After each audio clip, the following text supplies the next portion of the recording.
सोचती हूँ कि गुलों से रंग, हवा से खुशबू उधार लाऊं। मांग लूं चंदा से किरण, सावन से बूंदों की फुहार लाऊं। पिरोकर शब्दों में इन्हें लिखूं, शायरी या नज्म कोई, सजा दूं उसमें फिर इश्क की सरगम कोई। रूह से उठे इबादत का तराना और बन जाए दुआ। सांसों के हर तार से पुकार उठे और सुन ले मेरा खुदा।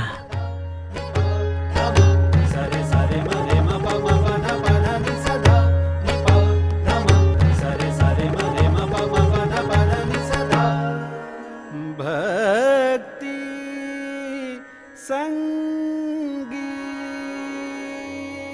संगीत केवल मन बहलाने का साधन नहीं है, ये आत्मा की परमात्मा से प्रार्थना है। संगीत मन का सुकून, जीवन की आत्मा और एहसास का आनंद है। संगीत खुशियों में रंग भरता है, दर्द को बांटता है और भक्ति के भाव को जगा देता है। किसी ने कहा है कि अगर ईश्वर मनुष्य से बात करता तो शायद संगीत की भाषा होती, सुरों के शब्द होते, रागों में वाक्य कहता। अगर ईश्वर मनुष्य से बात करता।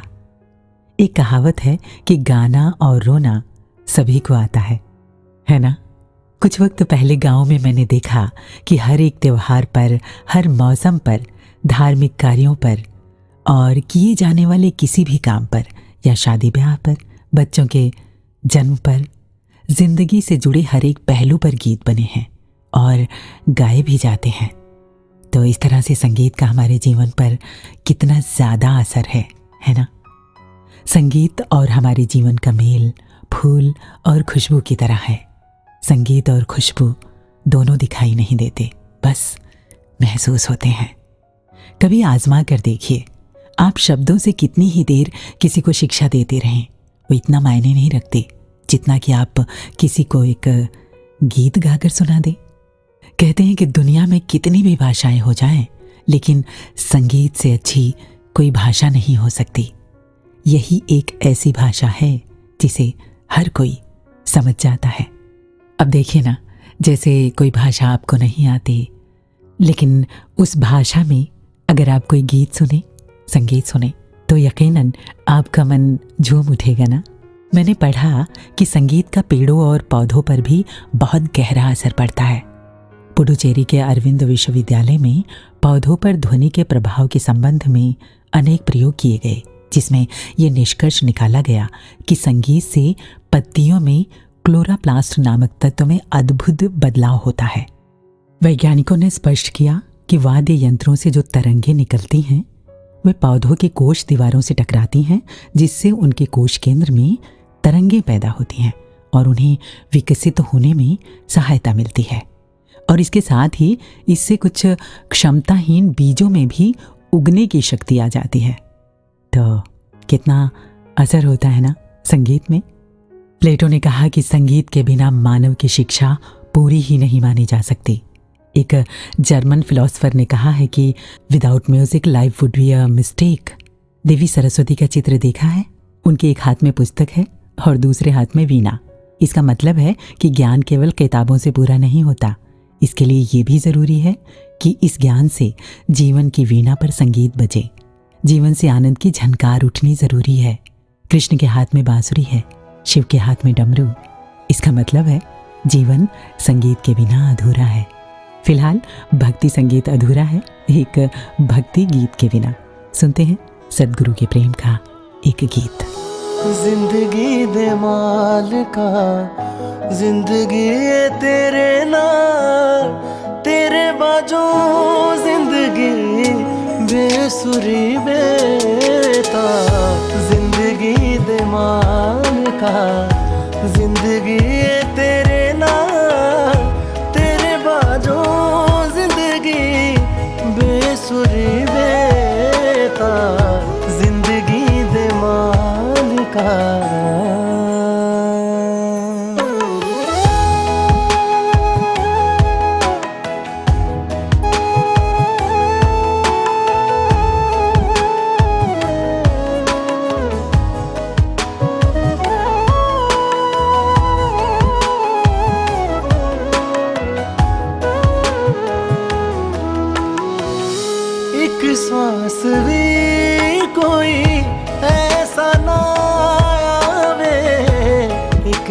सांस भी कोई ऐसा ना वे जिस सांस विच तेरी याद भुल जावे।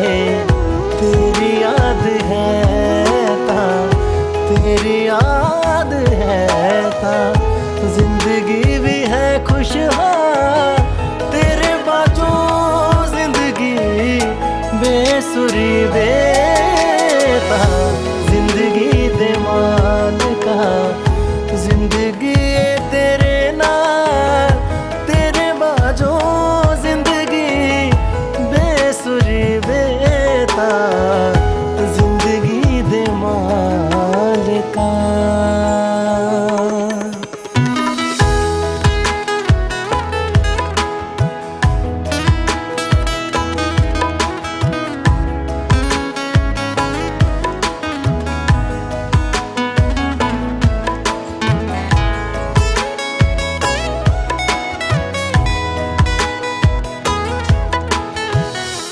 करा तेरी पूजा तेनू रिझावा, करा तेरी पूजा तेनू रिझावा। तेरे नाल दाता मैं खुशियां मनावा। हर मोड़ उत्ते मेरी, हर मोड़ उत्ते मेरी करी साहिबा देख पार। तेरे बाजों जिंदगी बेसुरी बेता, जिंदगी दे मालिका जिंदगी तेरे नाल। तेरे बाजों जिंदगी बेसुरी बेता, जिंदगी दे मालिका। जिस तरह से सदगुरु बाजो ये जिंदगी बेसुरी बेताल है ना, इसी तरह सदगुरु के प्रेम के बिना, इस निराकार परमात्मा की भक्ति के बिना ये संगीत भी बेसुरा और बेताल है। अच्छा, कभी आपको भी ये ख्याल आया कि इस संगीत की शुरुआत कब और कहाँ से हुई? मैंने इस बारे में पढ़ा तो मुझे पता चला कि संगीत की शुरुआत या संगीत का अस्तित्व ब्रह्मांड की शुरुआत से ही माना जाता है। जितना धरती पर जीवन पुराना है ना, उतना ही संगीत, क्योंकि संगीत इस सृष्टि के कण कण में व्याप्त है। हवाओं की सरसराहट, झरनों और नदियों का कल कल बजना, चिड़ियों का चहकना, भंवरों का गुंजन करना, ये अपने आप में संगीत ही तो है। और देखिए ना, हम इंसान जब ऊब जाते हैं तो प्रकृति के करीब जाकर इसी संगीत से सुकून पाते हैं, है ना? तो इसकी उत्पत्ति कैसे हुई, इस बारे में जानते हैं। इस बारे में अनेक धारणाएं हैं। वेदों में संगीत की उत्पत्ति सामवेद से मानी जाती है और कहते हैं कि आर्यों ने सामवेद को केवल गान के लिए ही बनाया था और ये गान परमात्मा की स्तुति के लिए था। हिंदू धर्म में संगीत की उत्पत्ति ब्रह्मा से मानी गई। ब्रह्मा ने ये कला देवी सरस्वती को दी, सरस्वती ने नारद को, और नारद ऋषि ने अन्य ऋषियों के साथ मिलकर इसे धरती पर प्रसारित किया, ऐसा माना जाता है। और कुछ मान्यताएं ये भी कहती हैं कि संगीत की उत्पत्ति ओम शब्द से हुई। कुछ विद्वानों ने यह भी माना है कि संगीत की उत्पत्ति पक्षियों के स्वरों से हुई।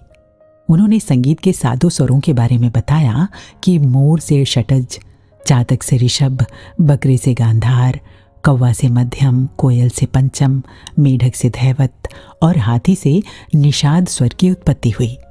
फारसी के एक विद्वान का मत है कि हजरत मूसा जब पहाड़ों पर घूम रहे थे तो उस वक्त आकाशवाणी हुई कि मूसा, तू अपनी छड़ी को इस पत्थर पर मार और ये आवाज सुन। जब मूसा ने ऐसा किया तो पत्थर के 7 टुकड़े हो गए और पानी की अलग अलग धाराएं बहने लगीं। उन्हीं जलधाराओं से हजरत मूसा ने 7 सुरों की रचना की। एक फारसी विद्वान ने संगीत की उत्पत्ति का कारण एक पहाड़ी क्षेत्र में उड़ने वाले मूसीकार नाम के पक्षी को बताया। इस पक्षी की नाक बांसुरी के 7 सुरों की तरह होती है और इसी से 7 स्वर इजाद हुए, ऐसा माना जाता है। फ्राइड का कथन है कि संगीत की उत्पत्ति एक नन्हे बच्चे के मनोविज्ञान के आधार पर हुई, जैसे एक बालक का रोना, चिल्लाना, हंसना, जिसे बालक जरूरत के अनुसार खुद ही सीख जाता है। इसी प्रकार संगीत का प्रादुर्भाव भी मनोविज्ञान के आधार पर हुआ। एक विख्यात संगीतज्ञ ने अपने संगीत के रेखा चित्रों में लिखा है कि जब सृष्टि का निर्माण हुआ और पहली बार जब इंसान को प्यास लगी तो वो एक नदी के किनारे गया।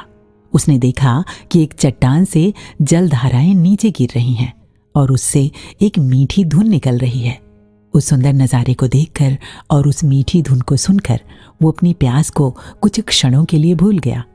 वो फिर वहाँ पर रोज ही आने लगा और उस ध्वनि का अनुकरण करने लगा। फिर उसने पूरी तरह से अपना लिया, यानी सीख लिया। और फिर थकावट दूर करने के लिए वो उसी जल ध्वनि का प्रयोग करने लगा और यही जल ध्वनि आगे चलकर संगीत बने, ऐसा माना जाता है। तो जो भी हो, संगीत को लेकर अलग अलग मान्यताएं हैं, अलग अलग धारणाएं हैं। जो भी हो, संगीत है बहुत प्यारा। ये ना केवल हमारी थकावट दूर करता है बल्कि हमें भीतर से हील भी करता है। और सद्गुरु की कृपा से जब इसमें इबादत के सुर मिल जाते हैं ना, तो यही संगीत हमें परमात्मा से भी जोड़ देता है।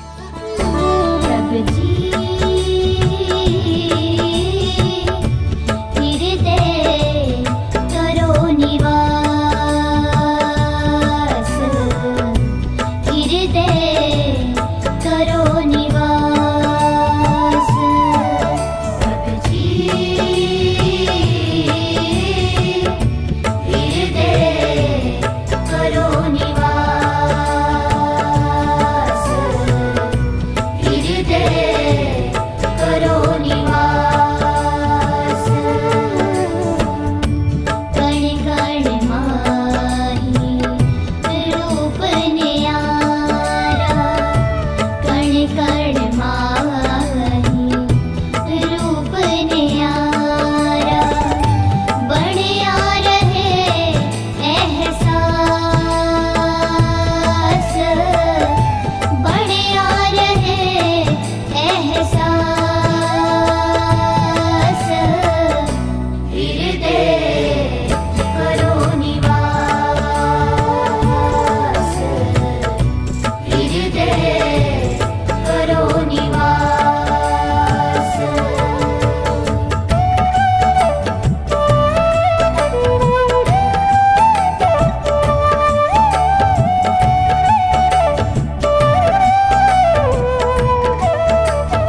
गुनगुनाया ना ये गीत। अब हमारे पास भाषाएं हैं, शब्द हैं, गीत हैं। अच्छा, देखा जाए तो जब हमारे पास भाषाएं नहीं थीं, हमें बोलना नहीं आता था, लेकिन फिर भी हमारे गले में आवाज़ तो थी ही। और इंसान जब नाराज़ होता था, जब खुश होता था, तो उसकी आवाज़ और उसका अंदाज़ बदल जाता था। धीरे धीरे भाषाएं मिली, गले की आवाज़ें शब्दों और अक्षरों में ढली, तो संगीत की यात्रा भी शुरू हुई। फिर संगीत के इंस्ट्रूमेंट भी बने। आदिम युग की गुफाओं के पास पुरातत्व वैज्ञानिकों को हड्डी से बनी बांसुरी मिली है, जिससे ये पता चलता है कि पाषाण काल में खोखली हड्डी का इस्तेमाल बांसुरी के रूप में किया जाता था। इसी बांसुरी को मानव जाति का सबसे पुराना वाद्य यंत्र माना गया और इसका जिक्र वेदों में भी मिलता है।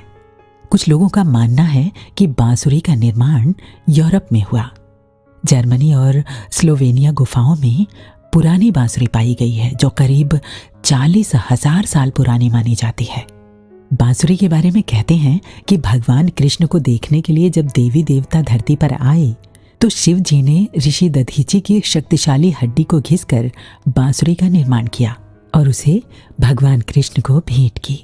खैर, सच्चाई जो भी हो, बांसुरी की धुन होती बहुत प्यारी है ना।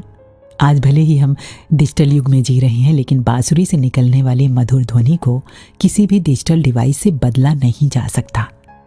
बांसुरी की धुन एक आध्यात्मिक धुन है जो हमारे भीतर रूहानियत के भाव जगाती है। इससे स्ट्रेस दूर होता है और चिंताओं से राहत मिलती है। कहते हैं कि बांसुरी बजाने से शरीर में ऊर्जा का प्रवाह बेहतर होता है और आत्मा की आध्यात्मिक जागृति होती है और ये शरीर पर पॉजिटिव असर डालती है। इसके अलावा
गीत संगीत सुनते वक्त कभी आपने इस बात पर ध्यान दिया है कि जब आप बहुत खुशी में कोई गीत सुनते हैं तो उसकी धुन पर ध्यान देते हैं, लेकिन जब आप उदासी में उसी गीत को सुनते हैं तो आप उसके शब्दों को समझते हैं। हमारे भीतर के मनोभावों के साथ बाहर की चीज़ें भी बदल जाती हैं। इसलिए ये ज़रूरी है कि अपने भीतर भी झांकते रहा जाए। कहीं एक प्रसंग पढ़ा था, एक बार कहीं पर रामायण का पाठ हो रहा था और वहाँ पर हनुमान जी भी थे। लंका कांड जब आया तो अशोक वाटिका के जिक्र में फूलों की बात आई कि वहाँ पर सफ़ेद रंग के फूल खिले हुए थे।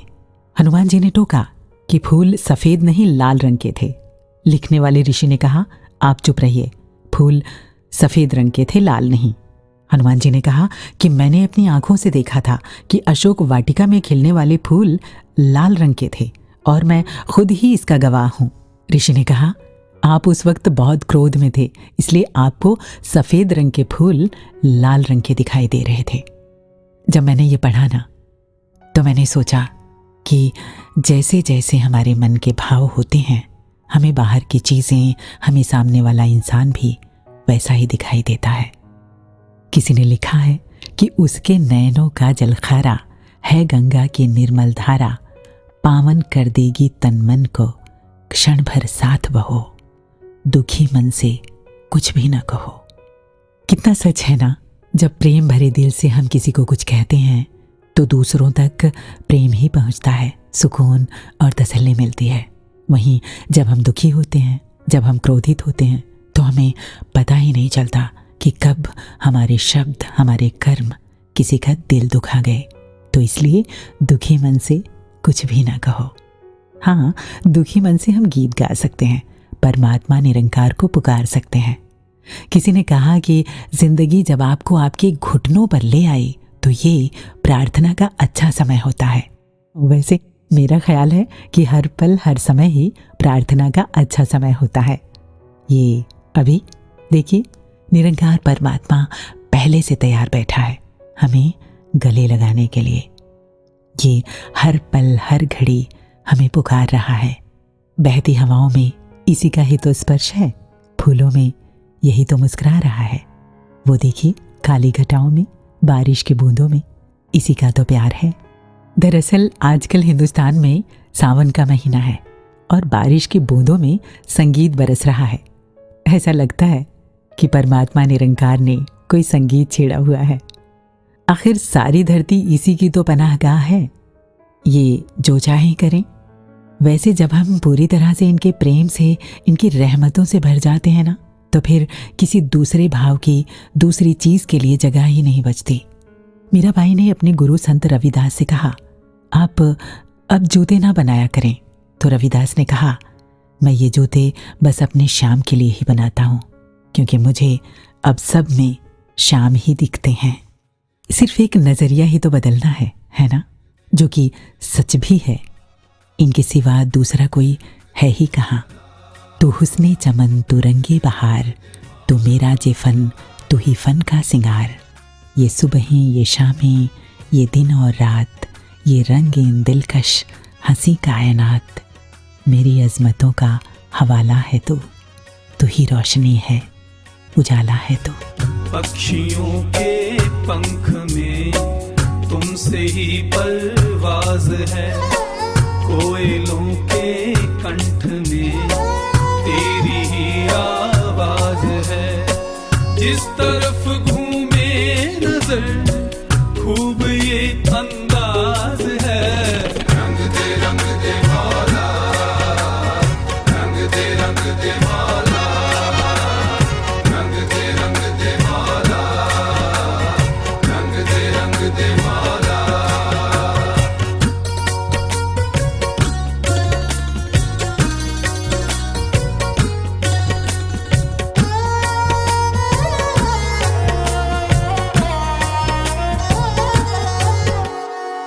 तुमसे ही रवानगी झरनों की फुहारों में, टिमटिमाती रोशनी तुमसे ही सितारों में। महक उठते फूल हैं, महक उठते फूल हैं तुमसे ही बहारों में। रंग दे मौला,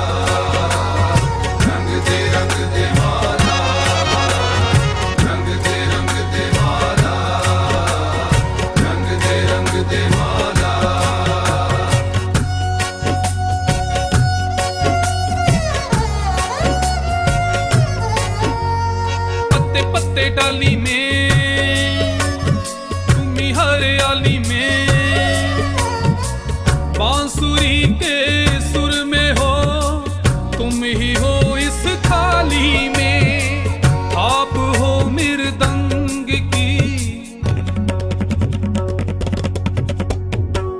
आप हो मृदंग की, ताल में और ताली में, ताल में और ताली में, बच्चों की किलकारी में, भोली सूरत प्यारी में, माँ की मीठी गोद में, लोरी की धुन सारी में, बाप की हर बात में, बाप की हर बात में, मीठी में और खारी में। रंग दे मौला, रंग दे मौला, रंग दे मौला, रंग दे मौला। नैनों में कजरा तू, अंग अंग महके तू, बोलू तो जिक्र है तू, सोच में शिखर है तू, दिल का हर जज्बात तू, हर लम्हा पर बात तू, हर गम से निजात तू, खुशनुमा हालात तू। इस बेहद प्यारे गीत के बाद आइए सुनते हैं एक कहानी। संत ज्ञानेश्वर रोज शाम को परमात्मा के प्रेम में खुद के लिखे भक्ति भजन गाया करते थे, जिसको सुनने के लिए दूर दूर से लोग आते थे। उसी सभा में एक गायक भी आया करता था। एक दिन गायक ने संत से कहा, आप बहुत गलत गाते हैं, आपको राग और सुरों का बिल्कुल भी ज्ञान नहीं है, बेसुरे संगीत से मुझे बहुत कष्ट होता है। ये बात सुनकर संत ज्ञानेश्वर मुस्कुराए। उन्होंने उस गायक से कहा, आप रोज मेरी संगीत सभा में गीत गाया करें। गायक प्रसन्न हुआ और रोज भजन गाने लगा। धीरे धीरे भजन सुनने वालों की संख्या घटती गई और अंत में एक दिन कोई भी भजन सुनने नहीं आया। ये देखकर गायक को बहुत दुख हुआ। उसने संत ज्ञानेश्वर से पूछा, मैं इतना बड़ा गायक हूँ, गाता भी पूरी लय में हूँ, फिर भी मुझे कोई सुनने वाला नहीं आ रहा है, इसके पीछे क्या वजह है? संत बोले, तुम केवल सुर और ताल पर ध्यान देते हो, उसमें भक्ति भाव नहीं होता। भावहीन संगीत भक्त के लिए निरर्थक होता है। ये सुनकर गायक को अपनी गलती का एहसास हुआ। वास्तव में संगीत के साथ साथ हृदय में अपने इष्ट के लिए, अपने परमात्मा के लिए, अपने सद्गुरु के लिए प्रेम और भाव का होना बहुत ज़रूरी है। तो फिलहाल आइए सुनते हैं सद्गुरु प्रेम के भाव से भरा ये गीत। मेरा रूप तेरे इश्क सजाया हो, मेरा रूप तेरे इश्क सजाया, जे शीशा वेखा तू दिस दे। मेरा रूप तेरे इश्क सजाया, जे शीशा वेखा तू दिस दे। जादू के हो जिया सतगुरु पाया, जे शीशा वेखा तू दिस दे। जादू के हो जिया सतगुरु पाया, जे शीशा वेखा तू दिस दे।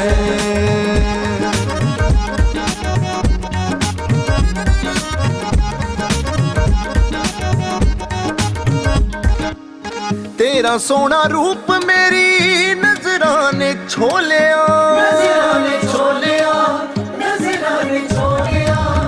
तेरा सोना रूप मेरी नजरां ने छोलिया।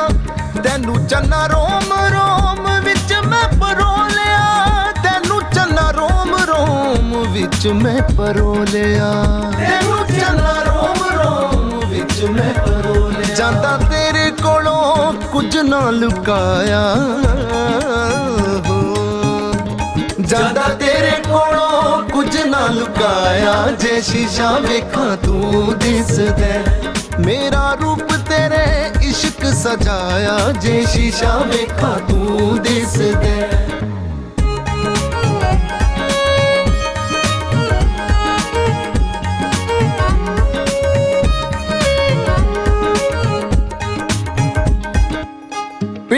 ਪਿੰਡ ਸ਼ਹਿਰ ਸ਼ਹਿਰ ਜੰਗਲਾਂ ਤੇ ਬੇਲਿਆਂ 'ਚ ਜੰਗਲਾਂ ਤੇ ਬੇਲਿਆਂ 'ਚ ਜੰਗਲਾਂ ਤੇ ਬੇਲਿਆਂ 'ਚ ਪਿੰਡ ਪਿੰਡ ਸ਼ਹਿਰ ਸ਼ਹਿਰ ਜੰਗਲਾਂ ਤੇ ਬੇਲਿਆਂ 'ਚ ਤੇਰੇ ਗੀਤ ਗਾਉਂਦੀ ਫਿਰਾਂ ਦੁਨੀਆ ਦੇ ਮੇਲਿਆਂ 'ਚ ਤੇਰੇ ਗੀਤ ਗਾਉਂਦੀ ਫਿਰਾਂ ਦੁਨੀਆ ਦੇ ਮੇਲਿਆਂ 'ਚ ਤੇਰੇ ਗੀਤ ਗਾਉਂਦੀ ਫਿਰਾਂ ਦੁਨੀਆ ਦੇ ਮੇਲਿਆਂ 'ਚ ਗਲੀ ਗਲੀ ਤੇਰੇ ਗਲੀ ਗਲੀ ਤੇਰੇ ਗਲੀ ਗਲੀ ਤੇਰੇ ਇਸ਼ਕ ਨਚਾਇਆ ਜੇ ਸ਼ੀਸ਼ਾ ਵੇਖਾਂ ਤੂੰ ਦਿਸਦਾ ਮੇਰਾ ਰੂਪ ਤੇਰੇ ਇਸ਼ਕ ਸਜਾਇਆ ਜੇ ਸ਼ੀਸ਼ਾ ਵੇਖਾਂ ਤੂੰ ਦਿਸਦਾ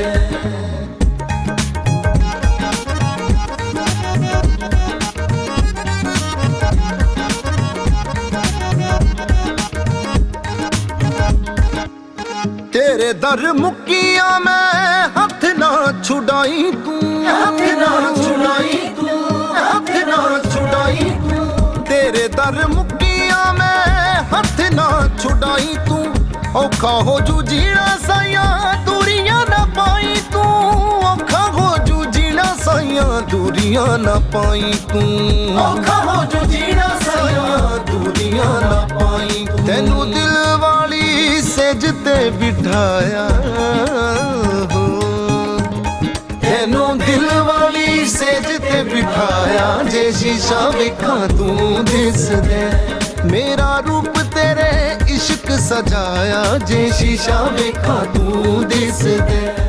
और अब साथियों, भक्ति संगीत का ये सफ़र यहीं तक। चलते चलते हम आपको बताते चलें कि अब भक्ति संगीत को आप एक अलग अंदाज में भी सुन पाएंगे। किस अंदाज में, ये जानने के लिए कीजिए थोड़ा सा इंतज़ार। फिलहाल मुझे यानी कुसुम को दीजिए इजाज़त। नमस्कार, धन निरंकार।